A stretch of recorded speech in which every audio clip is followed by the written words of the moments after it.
இன்றைய புனிதர்கள் Saint Pius V and Saint Louis de Montfort. புனித பியா 1504 7572. டொமினிக்கன் துறவியாரும் பாப்பருமான இவர் திருச்சபையின் ஒழுங்கையும் தூய்மையையும் காக்க பாடுபட்டார். ஜபம் மற்றும் ஒழுக்க வாழ்க்கையில் முன்மாதிரி.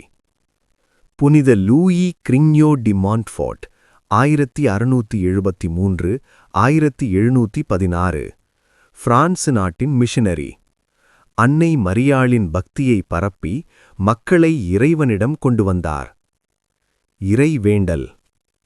அன்பான இறைவனே, புனித பியாவின் விசுவாசமும் புனித லூயி மாண்ட்ஃபோர்ட்டின் அன்னை மரியாள் பக்தியும் எங்களுக்கும் தாரும்.